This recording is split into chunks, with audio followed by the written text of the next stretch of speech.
Hi, I'm back with the third installment of the training for the Kindle Book Generator. And at this point, what I want to do is show you how to put an image, how to convert an image. Side note, just so you know, I'm trying to break myself of the ums. So when I do that, it kind of irritates me probably even more than it does you. Well, maybe not. I don't know. Anyways, just so you know, I had a head injury about 7 years ago, and my verbal skills kind of went away and I had to relearn. So I am conscious of it. I'm trying to break myself of that. So something it's a work in progress. So here we go.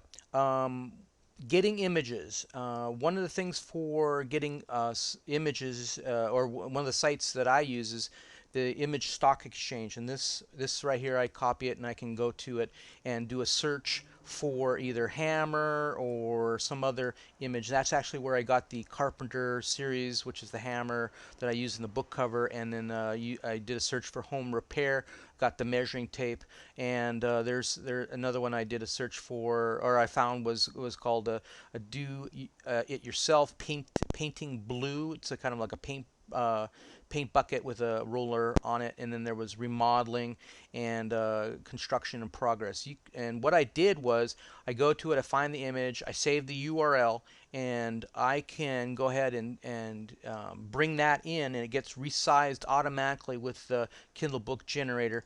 And that's what I'm going to do right now. So I'm going to put an image here.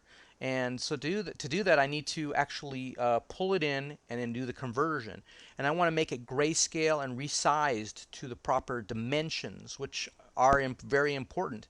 So resize and grayscale, and I want to convert I believe I was the hammer I selected, yes, the hammer. So go ahead and convert the image. Hopefully, if everything's working fine, it will do it for me.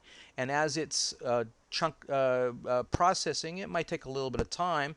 Yes, and hopefully it won't time out. That is a possibility. It's a huge file. It is bringing in, I think it's 3.5 megs or even more. Sometimes even 5.5 megs or even more. So sometimes, it does take some time. I'm going to talk over this a little bit so it's not a complete silence. That's one of the rules of like TV or something or news broadcasting, is that you don't want any of the silence. Radio broadcasting, I know those type of things. Anyways, continuing on. Once that file is ready to be saved, it'll be saved to your hard drive.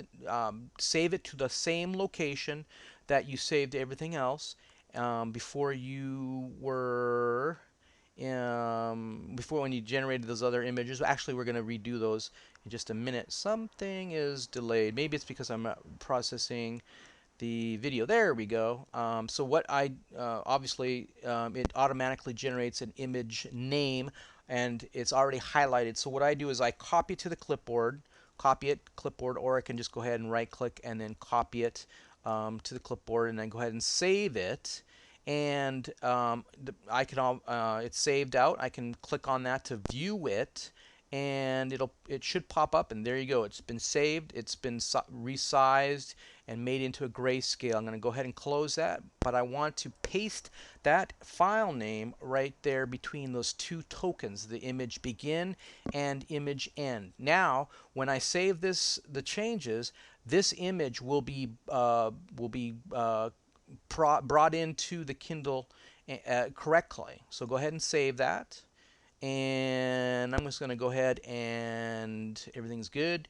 Go back to the Kindle Book page, and go ahead and reselect it.